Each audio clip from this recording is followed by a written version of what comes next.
I'm Marut Jatiket from the Thai Education Foundation, and we are co-hosting this webinar with FAO.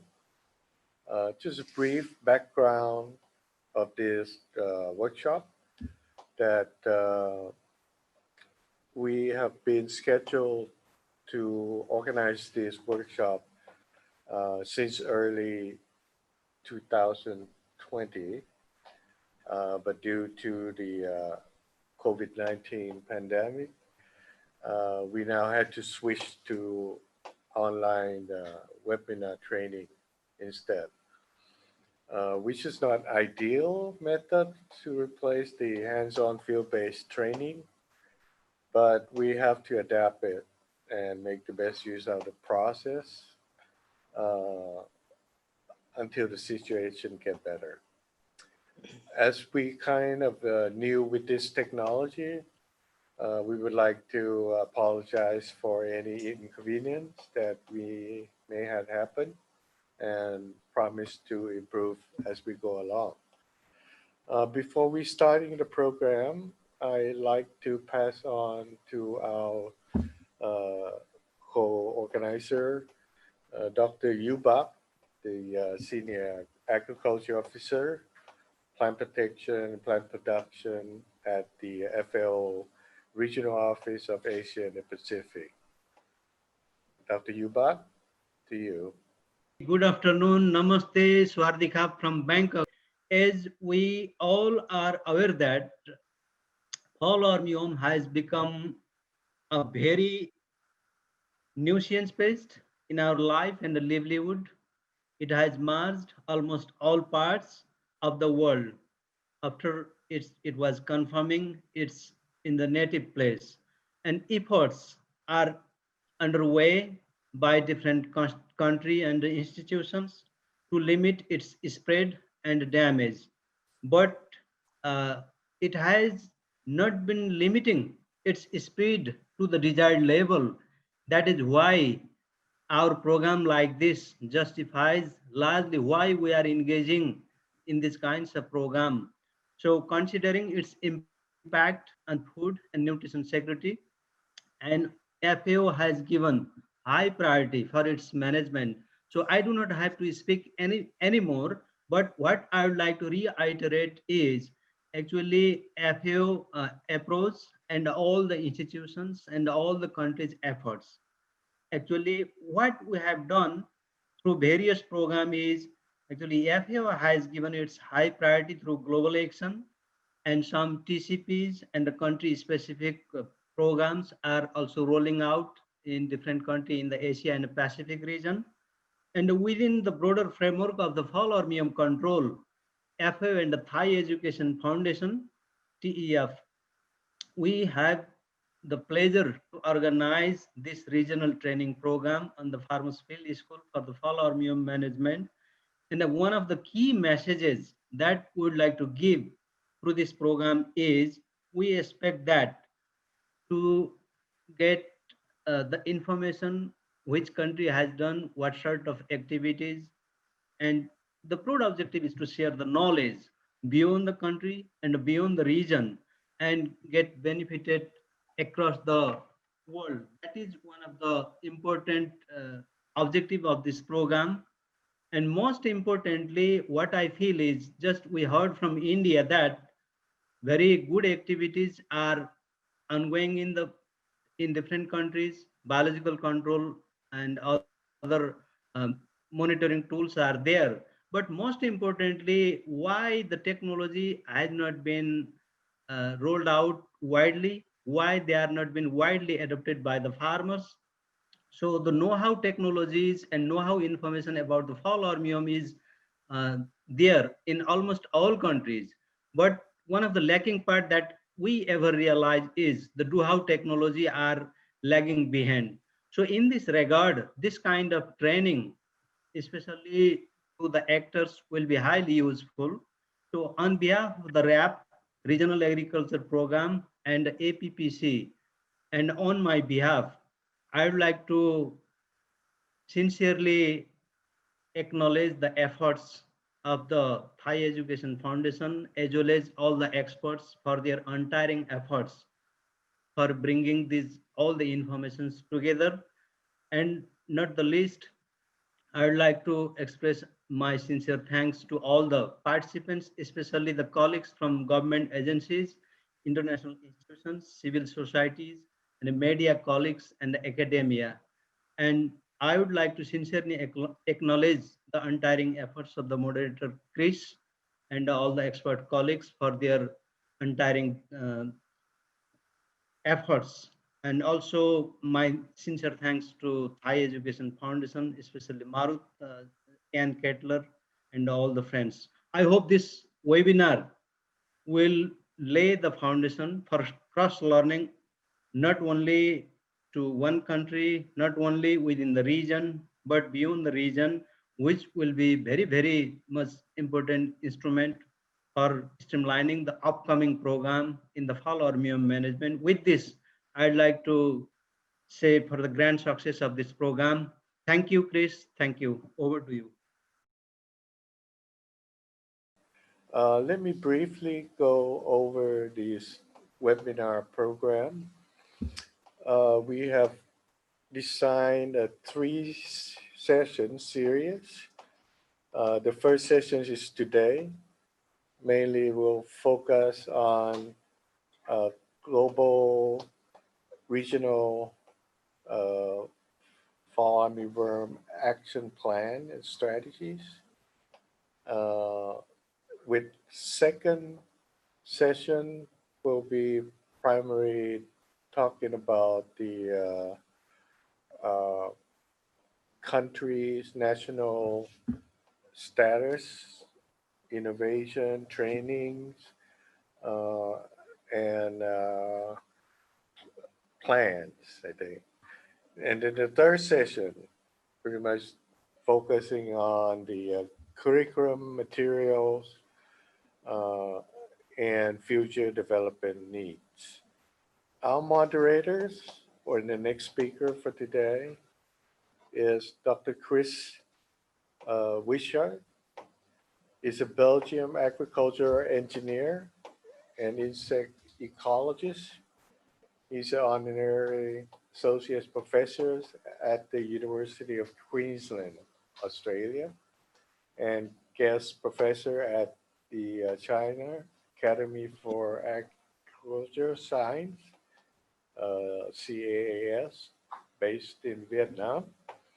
He runs his private firm, Chrysalis Consulting, through which he develops and promotes natural-based solutions to agricultural pest control and other wildlife-friendly farming practices.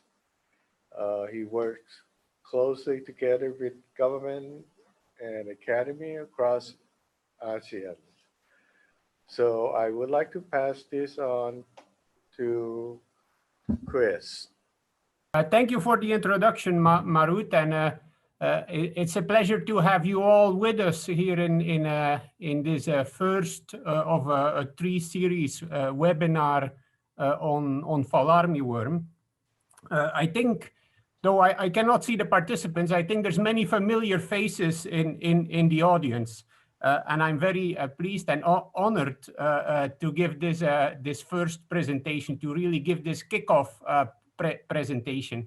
And this presentation is basically to set the stage, to talk about fall armyworm in Asia as a unique opportunity to revitalize IPM and to advance biological control. So this is really a broad picture presentation highlighting some opportunities with fall armyworm management here in Asia. Yeah. So the protagonist, I think the protagonist doesn't need much of an introduction. I think everybody already knows Podoptera frugiperda. Everybody already knows fall armyworm.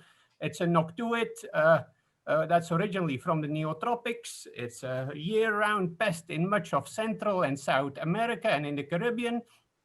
And it's an annually, it migrates into the northern US. So it's a pest across the whole Americas. It's a key herbivore and an occasional pest in maize and sorghum. And there's a rice strain that also attacks rice and forage grasses. It's a polyphagous pest, so it attacks a number of different crops, some of them of agricultural importance, and many non-agricultural plant species. It's one of the top 15 insecticide resistant pests. It's resistant to 41 different active ingredients, and the invasive population here in Asia is already resistant to pyrethroids and organophosphates. So for many people in the audience, fall armyworm has been a big headache since 2018 or since 2019, based upon where you are really in the region. So some further information on this distribution and spread dynamics. So in the tropics, fall armyworm exhibits continuous reproduction with 4 to 6 different generations per year. It's a very strong flyer. It can fly up to 100 kilometers per night. It's a long distance migrant, so it's expected to yearly colonize from Southeast Asia and South Asia, different parts of Northern China, Korea, and Japan. And because it's high dispersal capacities, there's area-wide implications of good and bad management. For example, over-reliance on certain insecticides, let's say in Myanmar or in Vietnam, can exacerbate insecticide resistance problems in China or in Japan. Vice versa, good management, ecologically based management in, let's say, Laos, can drive down migrant population levels and solve a lot of problems in China, in Japan, in Korea. Yeah. So that's why it's very important to work hand in hand. All the different countries, all the different actors, government, private sector, and academia, to work hand in hand, to engage in South-South information exchange, to collaborate across the region and maybe also with Africa, and to actively pursue adaptive management, yeah, to fine-tune, to refine management of fall armyworm every single day as we go, step by step. Yeah.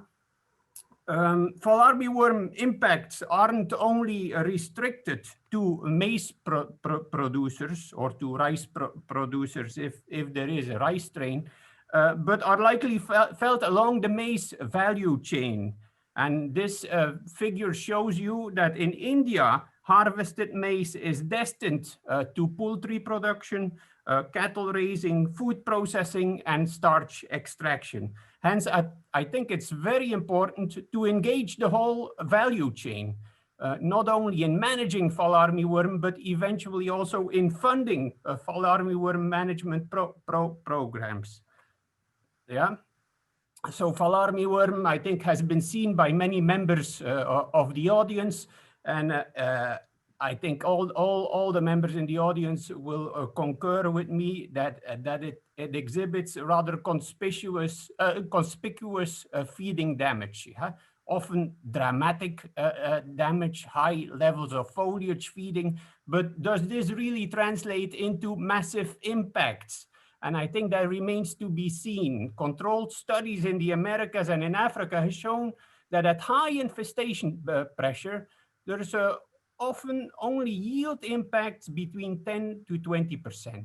In Zimbabwe, scientists from CIMMYT, one of the CG centers, have shown that 32 to 48% fall armyworm incidence only is reflected in 11.6% yield loss.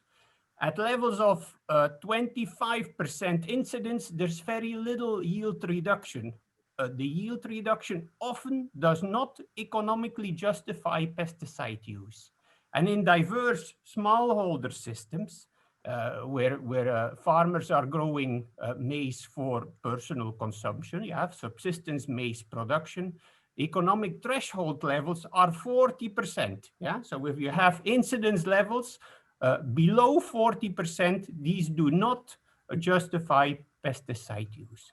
Yeah, so I think that's why it's very important to judiciously, to carefully assess yield losses and to measure economic impacts. Yeah, not just use the wet finger technique and to say, maybe this is 30% yield loss or 50% loss in revenue. I think it's important to actually go to the field and measure those yield impacts.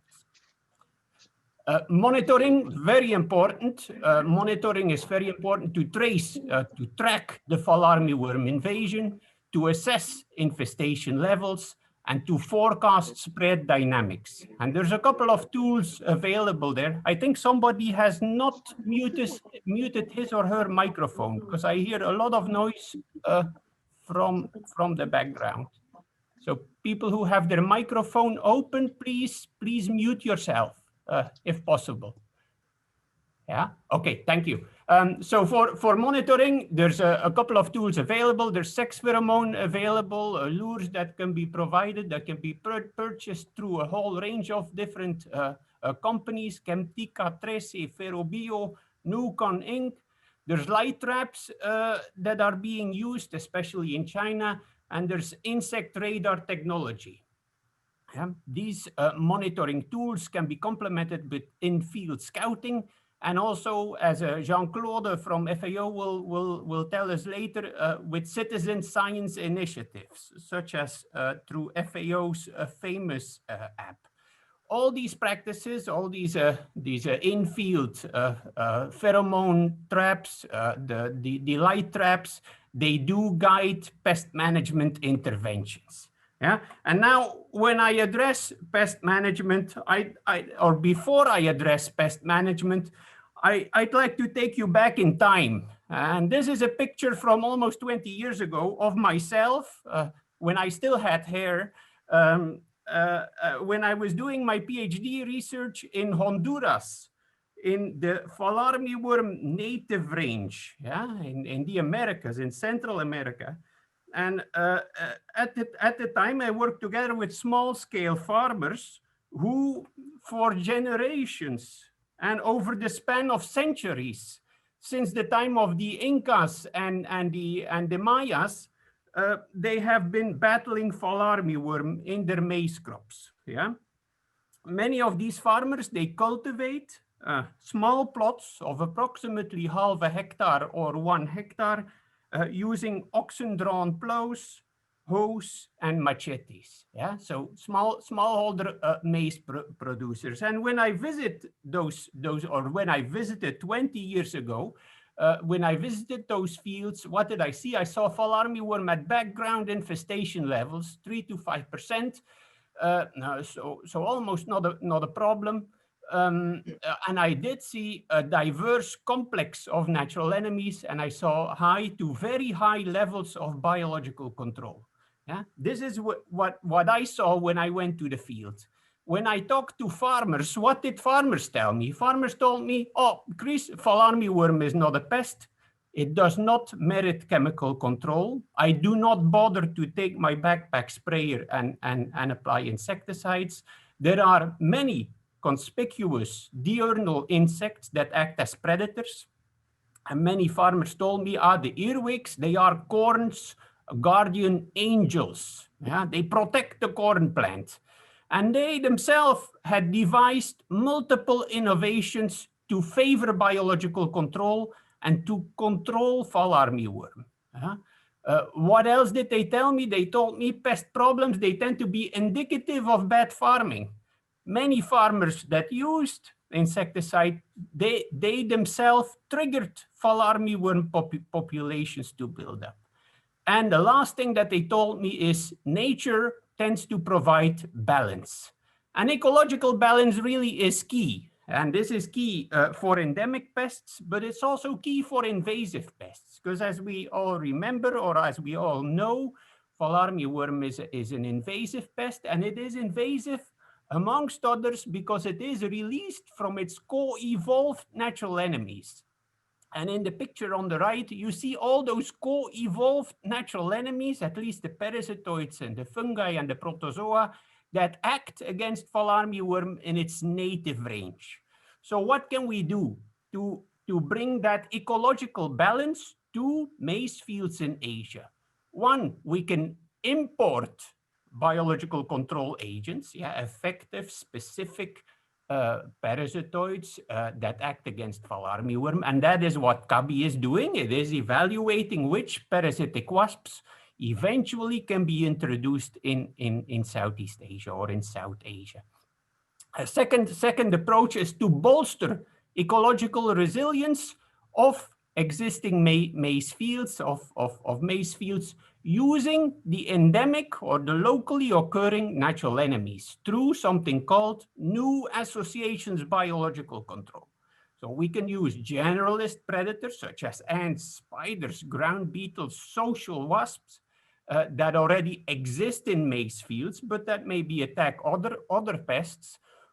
We can also use parasitoids such as Telenomus remus, Trichogramma species, or Brachyum brevicornis, which is being tested in India. Parasitoids that have been here for centuries and that are acting against a range of other herbivores or agricultural pests.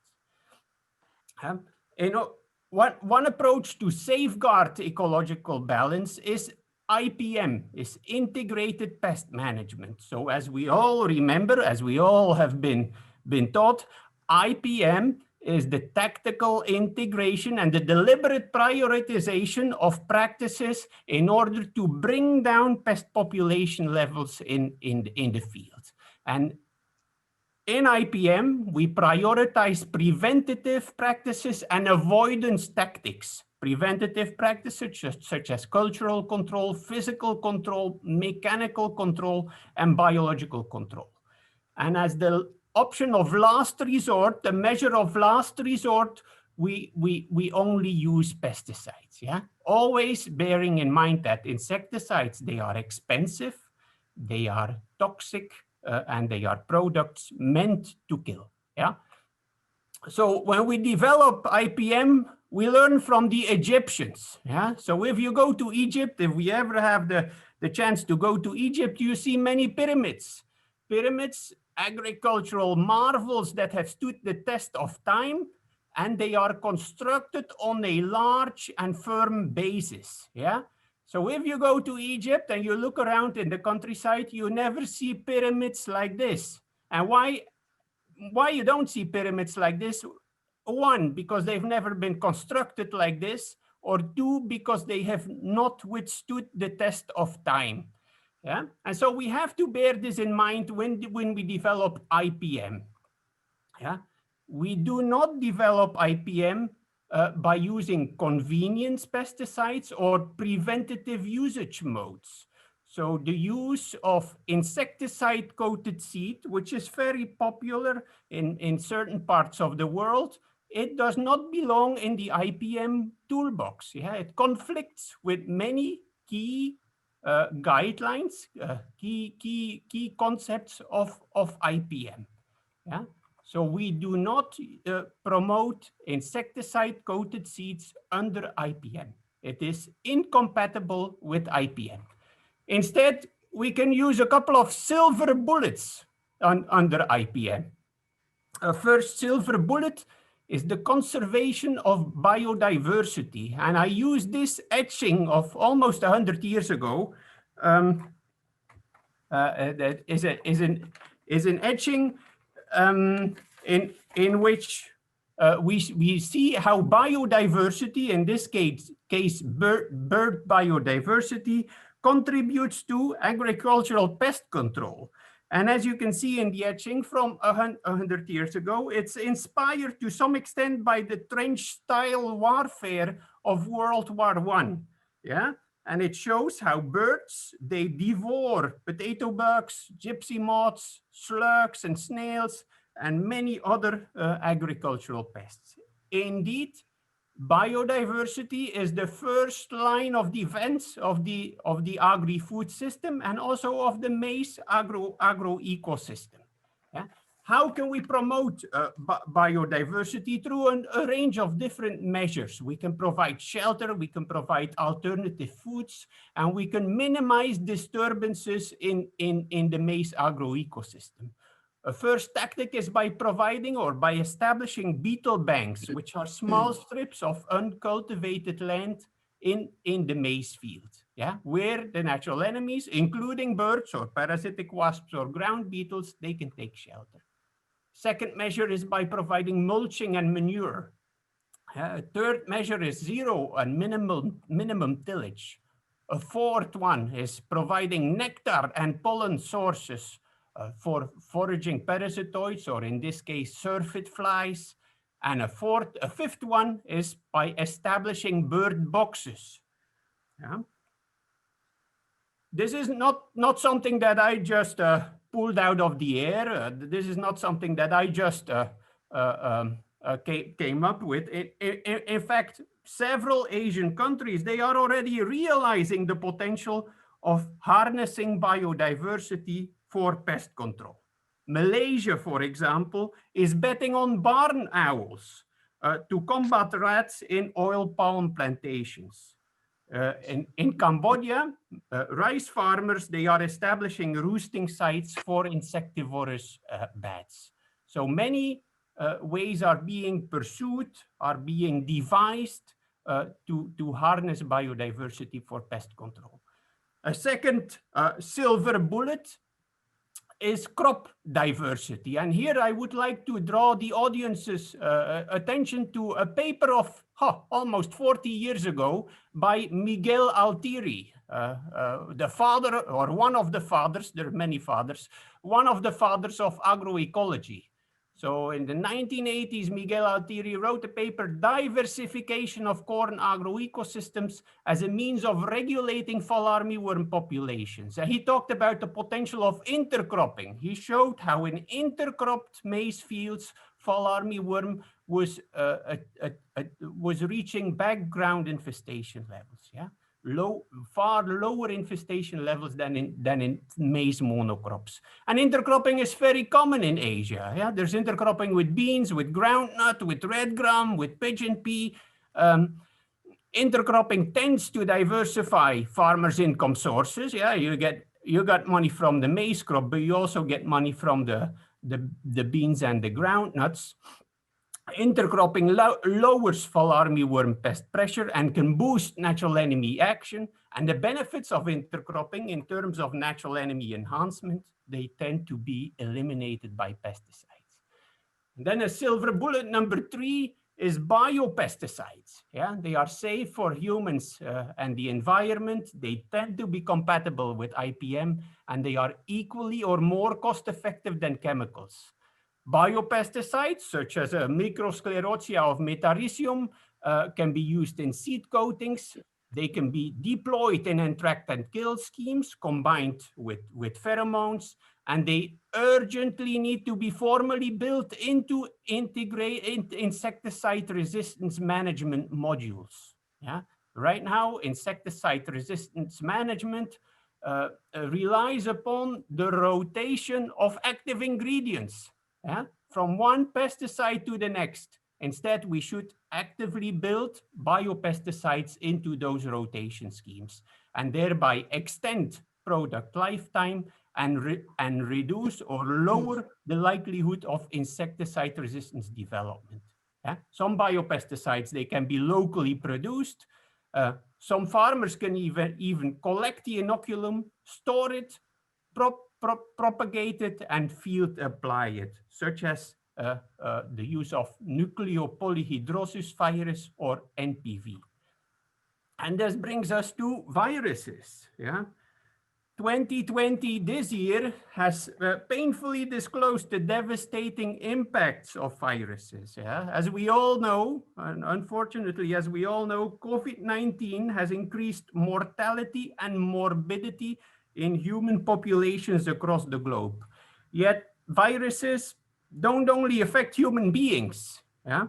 They also affect insects such as Podoptera frugiperda. Yeah?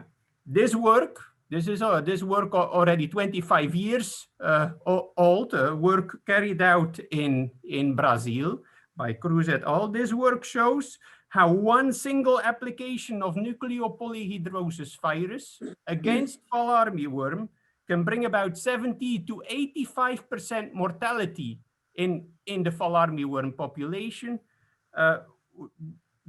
This while safeguarding biodiversity and allowing parasitic wasps or even insect predators to further weigh in. Yeah, so it kills off fall armyworm, it protects the natural enemies, and you get a double whammy or a triple whammy. Yeah, so all these agents act together to bring fall armyworm population levels down. Yeah, so this is it for my talk. I hope I didn't take too much time, but I'm the moderator, so it doesn't really matter. 10 take-home messages. Fall armyworm cannot be eradicated. We have to learn to live with it. The economic losses may be much smaller than anticipated, so please do not panic. There is a myriad of low-cost, effective IPM technologies around, so we need to actively pursue those. Agroecology boosts resilience to pest attack. We need to do our best to conserve biological control agents. Maybe this year they underperform, but I'm sure next year they will do better. We need to diversify field, farm, and agro landscape. It will help safeguard farmers' income. We need to integrate and also prioritize management tactics. We need to steer clear of synthetic pesticides, always taking in mind or keeping in mind that pesticides are toxins, products meant to kill, and they don't only kill the pests, they also kill the beneficial organisms. We need to educate maize growers about non-chemical control, and we need to empower farmer innovators. And that's it from my side. Thank you, Kris. Yeah. There's a question for you in the Q&A box. Should we have the questions at the end, Marut? Okay, that's fine. I think that will be better, huh? Okay. I think the next presenter, let's see if I can manage everything here behind my laptop computer. The next presenter is Buyung Hadi. My good friend Buyung is an entomologist with experiences in IPM and biodiversity mainstreaming in Asian and North American agroecosystems. He is currently serving as an agricultural officer at FAO based in Rome. Among other roles, Buyung leads the technical integration and the extension group under the FAO FAW Armyworm Secretariat. So it's all over to you, Buyung. You're in charge now. All right. Well, thank you so much, Kris, and thank you for a great introduction into the IPM. As you will see, a lot of my slides touch on the same topics, and great that you already set the scene. I will just slide through it quickly. Do you mind to stop sharing your screen so that I can share mine, please? Yes. In fact, I should share my screen, but there's because let's see, yeah. I can, right, okay. If you like, you can manage your talk. I can just manage my own talk, I think. Yeah, very good. Yeah. Okay. Do you see the presentation? Yes. Go ahead, Buyung. Over to you. Okay. Thank you. So good morning, everybody, and thank you so much for being here. My name again is Buyung Hadi, and I'm here to represent the FAW Armyworm Secretariat in the headquarters. I was asked to talk about the global action for FAW Armyworm control with a specific focus on what are we trying to do in Asia. I'll talk through the whole background very quickly before I get into our plan in Asia. So Kris already covered this, so I will not repeat it a bit more about the way that The pest has spread all over the world. The graph on the right-hand side there is the number of countries reporting fall armyworm across the years. And as you can see there, the pace is still about the same. It's a linear curve, and it hasn't abated.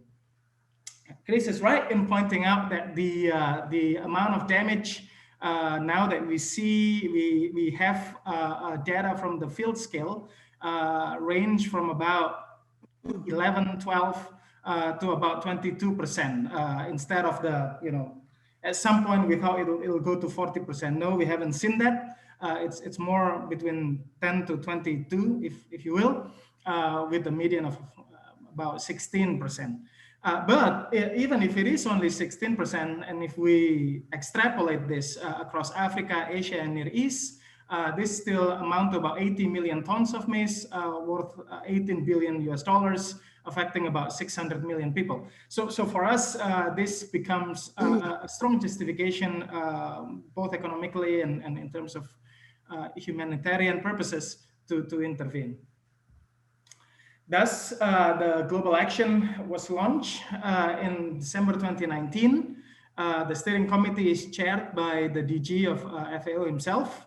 And we have a technical committee that is chaired by the chief scientist of USAID, with 7 technical working groups as 50 members from across the globe, research institutions such as the CG, but also different national research institutions and universities around the world.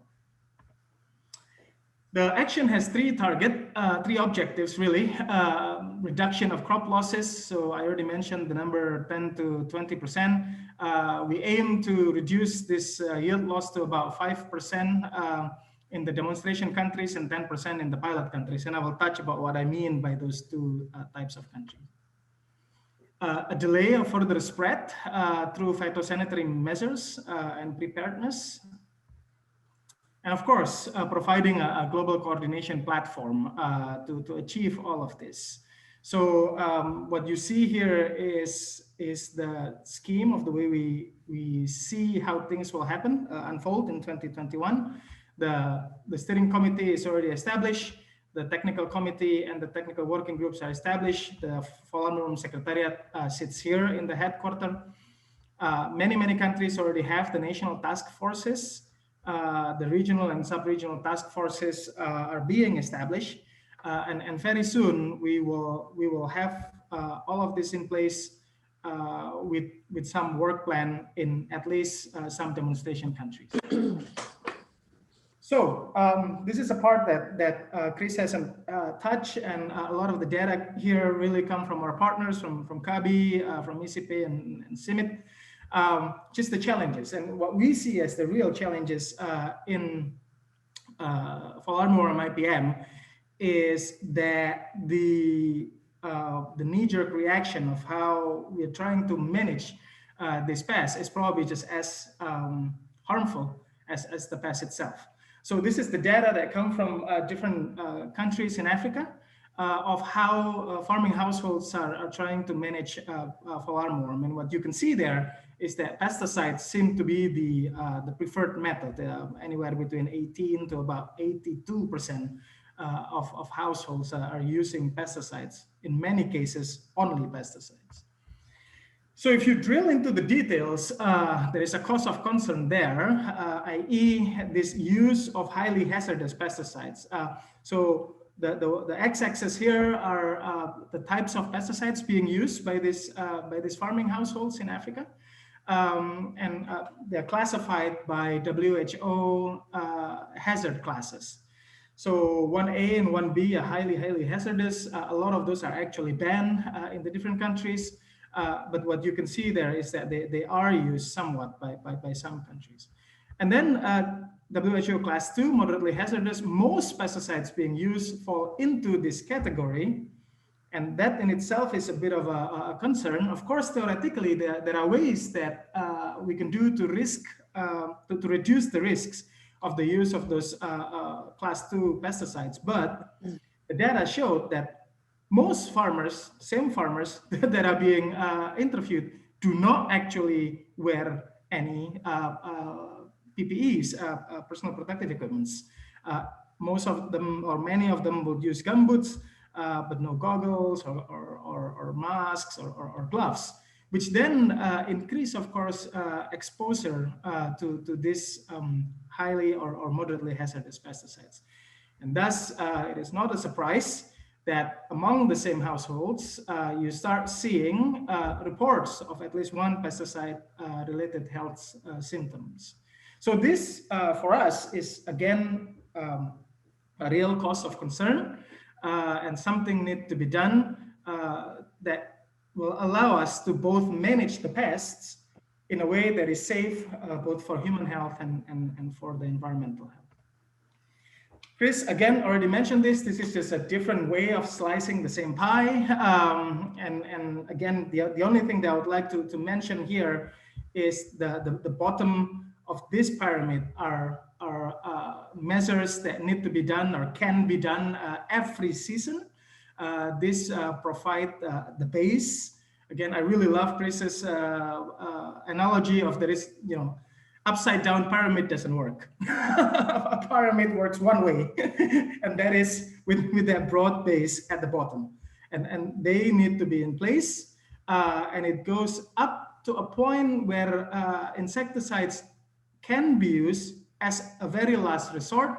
And as such, if all of these are done right and done well, then perhaps we won't need to use insecticide every season.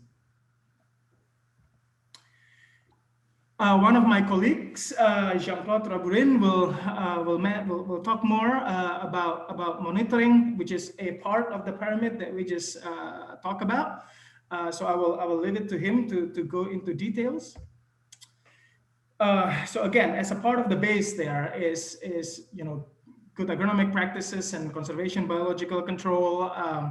And Kris again already mentioned all of this. I agree totally that biodiversity and other agronomic practices that increase plant health, they should be put in place routinely.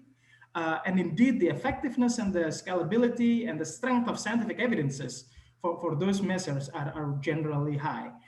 There are some that is low to high, but this is really region dependent and perhaps also depending on the scale of operation in different places. So biological control indeed is a key for armyworm management.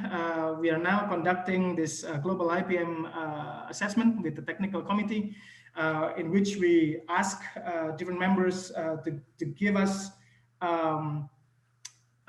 information on all IPM options out there. It's almost finished, and when it's finished, we will start handing over this information to the countries. So we found out that there are over 30 parasitoid and predator species already found to be native in Africa and Asia. There are some mass rearing and mass releases of natural enemies being tested in different parts of the world. Over 15 biopesticide options showed promise. One of the technical working group chair is Paul Jepson, who just published this paper on minimum pesticide lists a couple of months ago in Lancet Planetary Health. It's worth reading, and I would recommend the paper. The idea is to start looking at the different pesticides for their efficacy, but also on their human health and environmental risks. And what you see there, okay, there are pesticides that may be highly efficacious, but they're highly hazardous or having high risk to health and environment. And as such, we think that the use of those pesticides need to be avoided. On the other hand, there are pesticides, including some biopesticides, those are the ones that are in red here, that are showing high efficacy, but also lower risks for human health and the environment. And thus the use of those pesticides, including these biopesticides, should be prioritized if they are needed at all. So I'll mention this also in the context of one of the questions that already come in terms of economic thresholds. We would like to stress that economic threshold is highly dependent on many factors, dependent on the variety. on the ability of the variety to either resist or tolerate injuries. You know how the different varieties have a different curve relating injuries and yield loss. It also depends on the level of natural enemies in a particular field, right? So, and lastly, economic threshold is also dependent on the local farm gate prices and costs of intervention. This is just a basic way of calculating economic threshold. And all of this together, I would then argue that economic threshold should be highly localized. It doesn't make sense for us sitting in Rome to have an estimate of economic threshold of somewhere in Southeast Asia, while we don't always have the complete information of the local farm gate price and the costs of intervention in that particular country or region in the country. I will argue then that this is an opportunity for national research institutions, for example, or university to contribute to the global action and start calculating the threshold, but also taking into account what I already mentioned up there about variety and the environmental health in the particular region. So these last three slides are what I am asked to actually talk about the way forward. We are now identifying, or we've identified 8 demonstration countries around the world. The ones in Asia are China for Northeast Asia, the Philippines for Southeast Asia, and India for South Asia. The other countries in these demonstration zones are termed pilot countries. In 2021, what we will do is to focus on the demonstration countries, working with the government and also others in the country, such as national research organizations, universities, private sector, the donor communities, to start first developing what we'll call regional IPM package.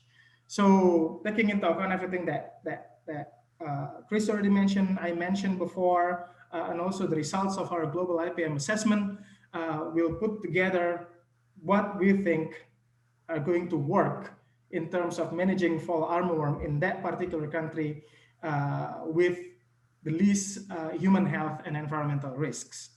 We will then also try to set up a number of large-scale demonstration fields in these demonstration countries, and also start mass communication campaign as well as farmer field school campaigns in these countries. The pilot countries will benefit through all of the data that are being collected in the demonstration countries, but also through regional extension conferences that we will organize in the demonstration. So as I already mentioned, at the moment, we are still here. We are conducting the global IPM assessment. It will be finished soon.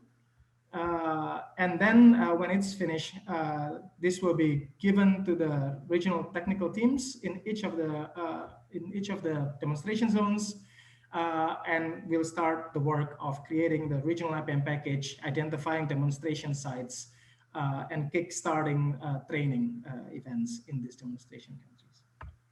So this is what I have. Thank you so very much for your attention. I'm going to have to log off to join some other meeting. I will log in again. If you have any question, please leave it in the Q&A, and I'll try to answer it later during the day. So thank you. Thank you, Kris. Yep, thank you very much, Buyung. So as Buyung already indicated, if you have questions, put them in the Q&A box, and then maybe in an hour or so, or in an hour and a half, if Buyung has time to reconnect, he can tackle those questions. So let's thank Buyung for his presentation. And now we go again to Rome. We stay in Rome, and we go to Jean-Claude Rwaburindi. Jean-Claude, let's see if you can unmute yourself. Yes, can you hear me? Yes, yeah, we can hear you and we can see you, Jean-Claude. Okay, thank you so much, Kris. If you like, you can manage your own presentation. So you Yeah, have I to share think the so. screen. I can manage my presentation from here. Yeah, very good, very good. So the floor is yours, or the screen is yours, Jean-Claude. Thank you so much. Can you see my screen? Yes, yeah. Okay.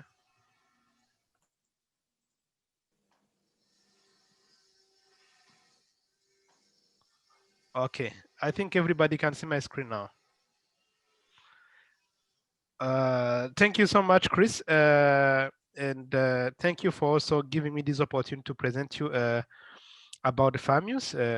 As you said, I'm also from Rome. I work for FAO at headquarters. I'm also a member of the Global Action for Armyworm Control, supporting on technical integration and technology transfer. So it's a good opportunity for me to be here to share with you about Armyworm monitoring and the early warning system. This system has been developed by FAO in collaboration with the Penn State University to support and monitoring on the Armyworm. So this system was developed to support to monitor Armyworm on a regular basis and to prevent the crop damage. When the system was developed around 3 years ago, Armyworm was still new in Africa. So it was really important to understand the pest behavior, ecology, and movement. So I know also in Asia, some countries are experiencing Armyworm for maybe from 2019 and 2020. So it's very important to understand the behavior depending on the agroecological zone. So this is also a tool for supporting on decision making, providing evidence data to lead on the decision on sustainable management, and also the action needed to control the pest. All the data collected using the system are available to everybody, to farmers, to researchers, NGO, government, international organization, to use the information that are available for the wise decision. So when we talk about the Armyworm monitoring and the early warning system, it has got two components. The first component is about the mobile application. The second part is about the global platform.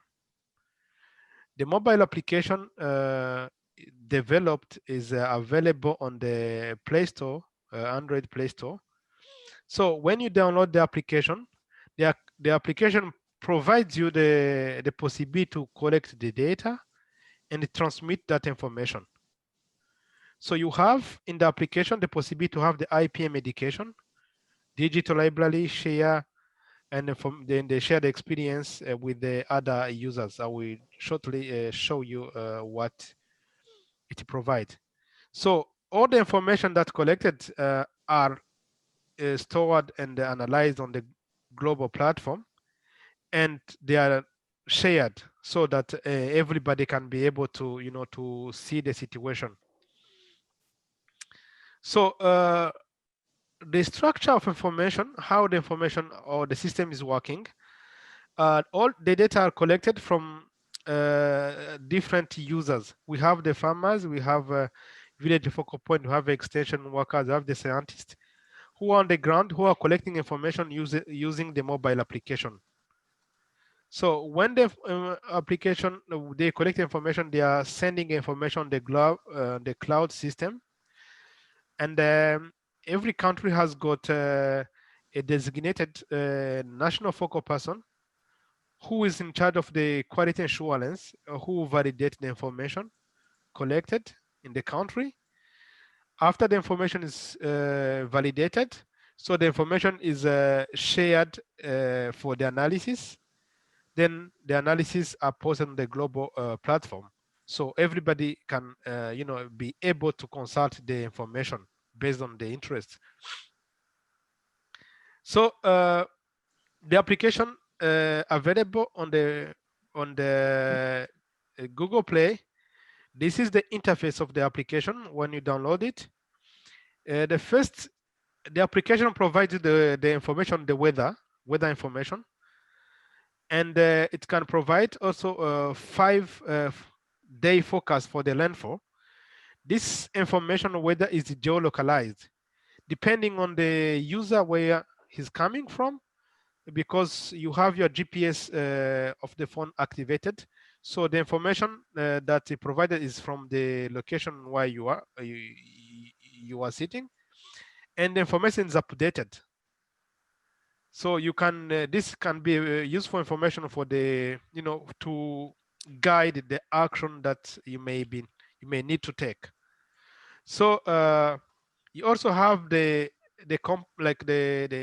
part for the insert of information. This is the start of survey. I will just show you the next slide what kind of information we are collecting. The application has the part of the IPM, FAMEWS IPM, where you find the information about the natural enemies, general advice, images, guidance note. It also have the part for the community, which is most related for the chat to connect the users of the FAMEWS to for them to communicate, to share the information. If like you are in the same region, you can be able to chat like WhatsApp. It's also provided the opportunity to ask information on the plant village. Plant village is a platform owned by the Penn State University. It's a global platform where you have a lot of resources. So you can be able to ask a question, then you will have the answer. So you have also the resources where you can find all the data that you have collected.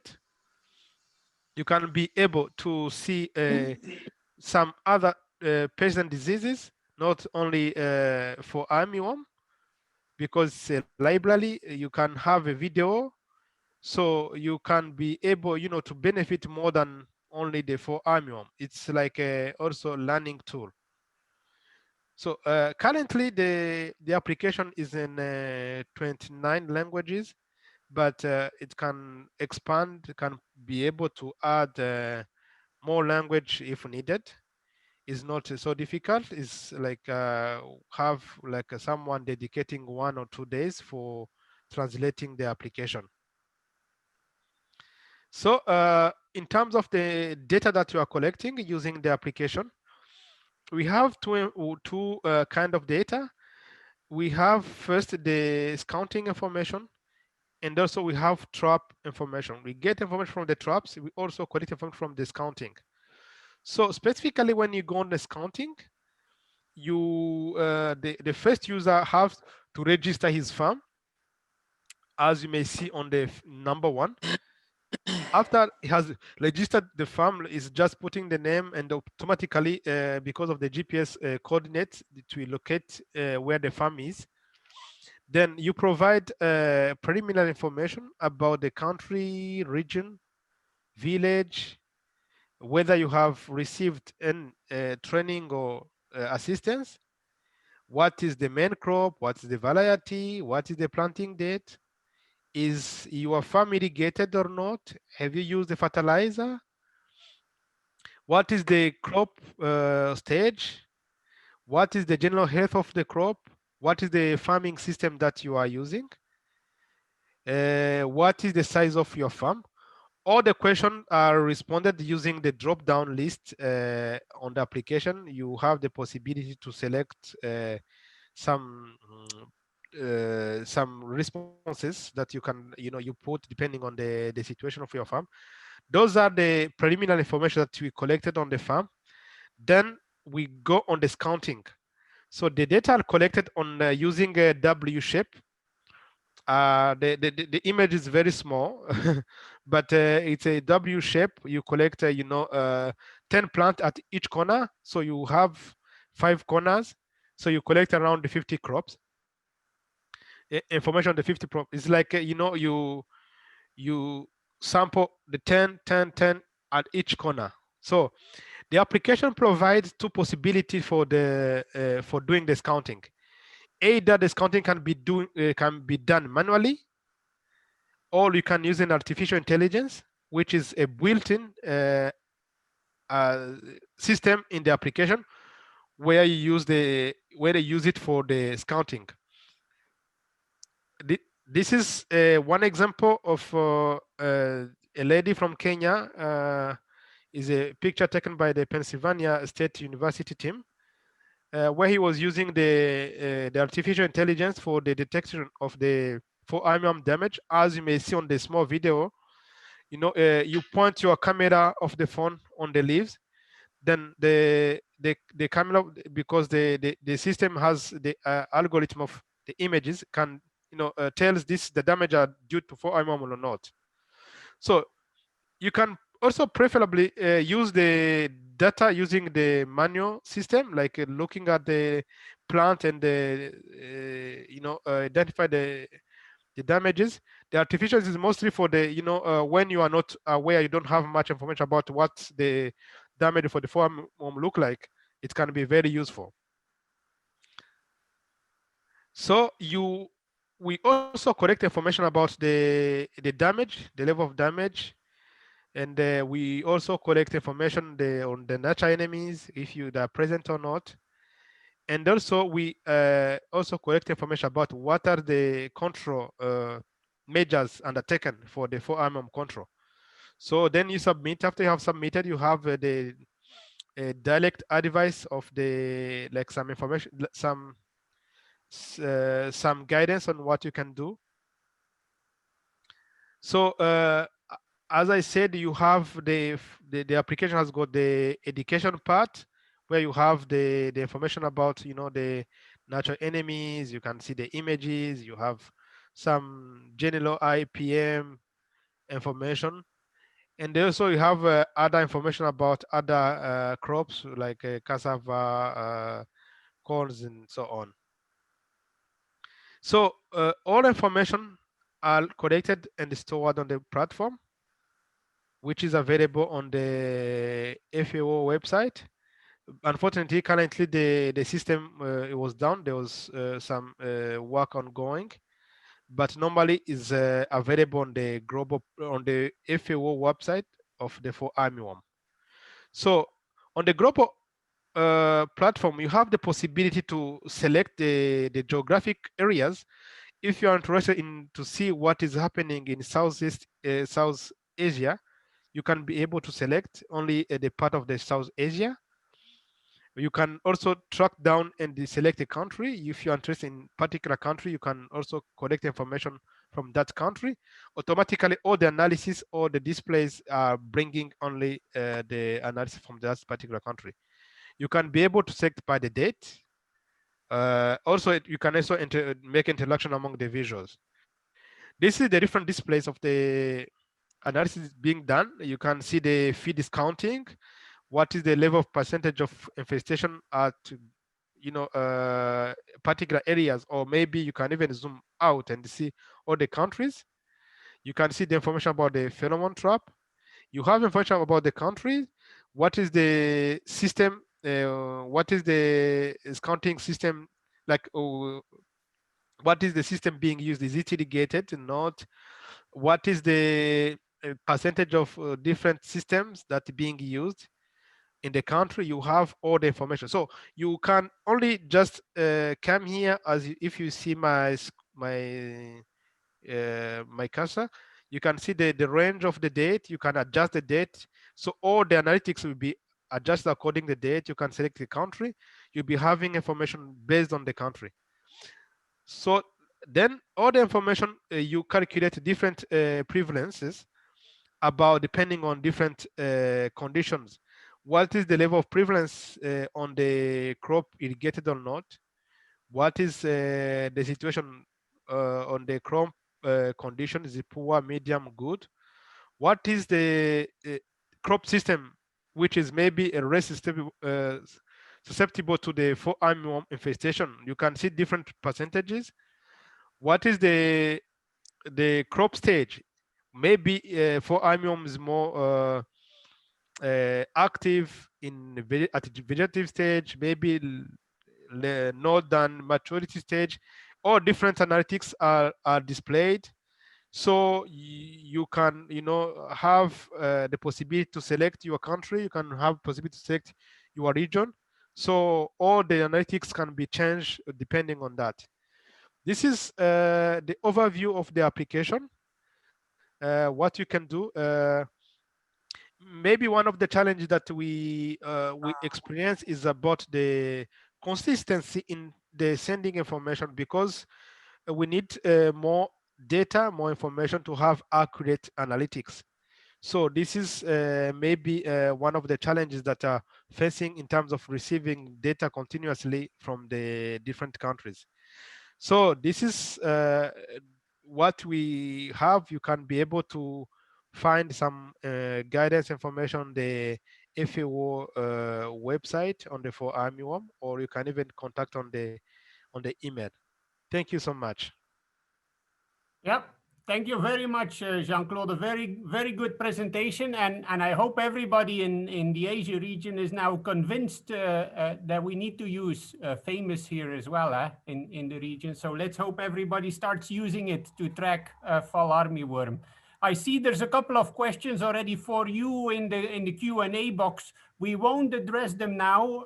You can answer them by writing, or we can address them at the end of the session, like in maybe an hour and a half or so. Yeah. So we'll continue the webinar, and we'll go to Alison Watson. So Alison will give us an introduction to the ASEAN Fall Armyworm Action Plan. And Dr. Alison Watson is the manager of the Fall Armyworm Action at Grow Asia, which is the secretariat of the ASEAN Action Plan. Alison has a background in environmental and agricultural policy and has managed a variety of multi-stakeholder partnerships at both national and international level. And I see Alison is already, she has her video on, she's all ready to go. So Alison, shall I share my screen? Yeah, while we see you, we don't see your screen yet. So no, I haven't, because I had sent in a presentation. So okay. Or but it's okay. I can bring one up right now, I think. Let me just get the slideshow going. Yeah. That should be it. Can you see it? Is it in full screen? Yes, I think so. Yeah, I think Excellent. You're ready to go. Okay, I'm just going to turn my video off while I'm working, because let me just see how I do that. Perfect. Okay, well, thank you very much. It's a pleasure to present on behalf of Dr. Fong, who is the chair of the ASEAN Fall Armyworm Task Force on the ASEAN Fall Armyworm Action Plan. And he's actually here as well, so he'll be able to answer some questions that come up also. So I just want to talk very briefly, because I know many of you have seen this. I see very familiar faces and names amongst the panelists and the attendees, but why a regional plan in Southeast Asia? Well, this is a fast-moving transboundary pest, as we have heard about today, and it respects no borders. So as such, if action isn't successful in one country, then it weakens everyone's response. Fall armyworm damage can be severe, and we estimated, using a very conservative crop damage across ASEAN maize crops, it indicated an annual $884 million cost to the region. And farmers, as we have heard, are in urgent need of effective, locally valid and regionally relevant management solutions. And it's ASEAN ministers who realised this when they called for the development of a regional action plan in 2019. And that's why in August 2020, a comprehensive regional action plan was signed off by the SOM-AMAF and further recently endorsed by ministers in October. So this comprehensive regional action plan aligns with and can be considered a regional-based approach to implementing the FAO Global Action Plan that we've heard about earlier today. And it aims to really support and strengthen national-based efforts in Southeast Asia by drawing together the learnings, resources, actions, and thought power of the ASEAN region. We're also interested in how FAO can support the implementation of this regional approach. The action plan has 3 overarching goals. These are based around reducing crop losses and associated livelihood impacts, promoting sustainable, cost-effective IPM, and driving coordinated and effective multi-stakeholder communication to combat fall armyworm. There are 6 objectives, and these focus on supporting country-level capacity building, executing an ASEAN research development and technology implementation agenda, and establishing a cost-effective regional ASEAN-wide pest intelligence system to provide real-time information. Promoting information and transfer and adaptive learning and consolidating the critical knowledge base are also important objectives. And I just want to stress that one of our key requirements is making sure that information and access to a range of tools in the IPM toolbox can get to the farmer so that farmers can choose what works best for their farms.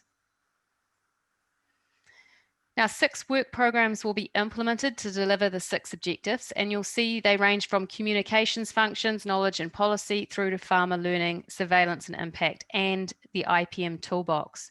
There is a core and additional budget, and we're now currently focusing on raising the core budget of approximately $750,000 per year, which will fund work programs 1 to 3, as well as high priority flagship projects drawn from work programs 4, 5, and 6.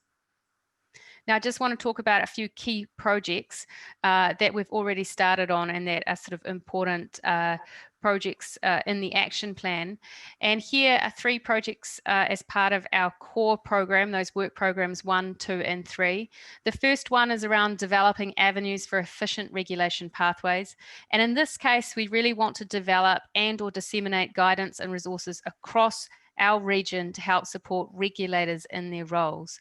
There's already many resources out there, so what we want to do is take what has worked in other regions, what has worked on other pests in this region, and help support the difficult role that regulators have in ensuring safe, effective rules and guidelines for fall armyworm control.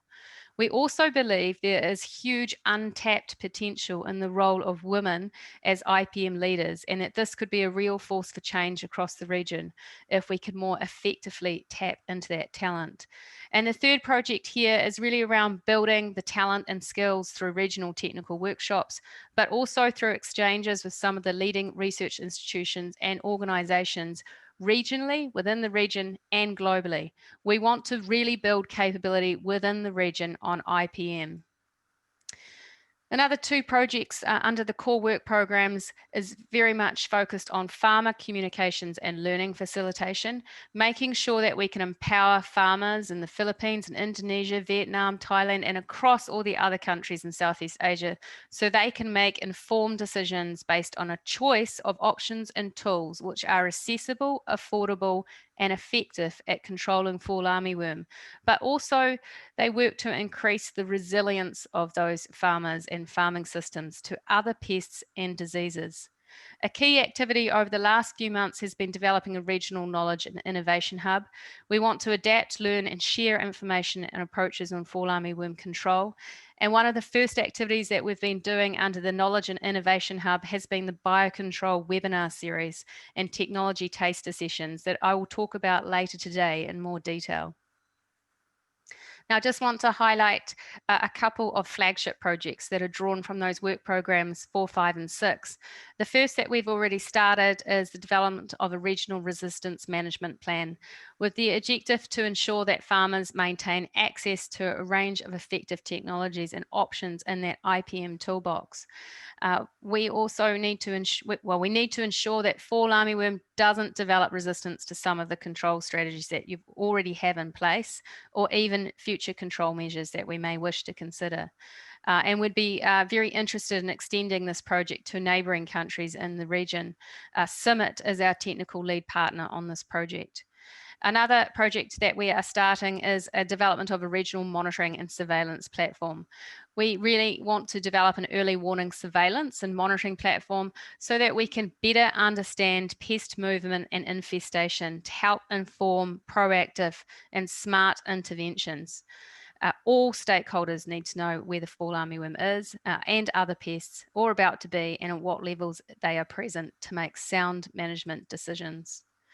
And the next two additional projects that I just flag here are the biocontrol opportunities with IPM that I'll talk about later, and also the technology transfer project, where we're looking at the potential of innovative partnerships to spread and scale up technology transfer across the region.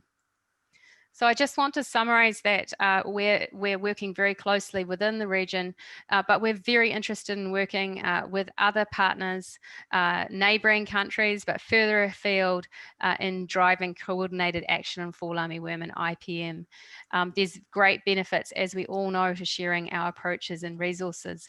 And all our webinars and resources are open to share across the world, and particularly with our Asia Pacific partners. And I know that there were many people who attended our last webinar series, which was hugely successful, from across the region, and I would encourage you to continue to do so. So with that concludes my presentation. I hope that gave you a summary of where we're at. We hope to announce funding in early December. So we have some exciting news to share there as well.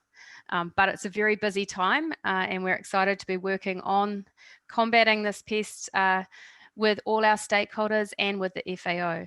Thank you. Thank you very much, Alison. Excellent presentation. So if people have questions for you, please do enter them in the Q&A box. And then maybe in an hour or in an hour and a half, we can come back to those questions and try to address them. Now, I see we're running a little bit behind schedule, so I haven't done a good job moderating. But maybe we can take a 2-minute health break, maybe for people to get a juice, to stretch their legs, to comb their hair. And for the next set of speakers to warm up. So maybe in 2 minutes we'll just come back and then we'll get started with a presentation from the Philippines. So a 2-minute health break, and then we're back on track.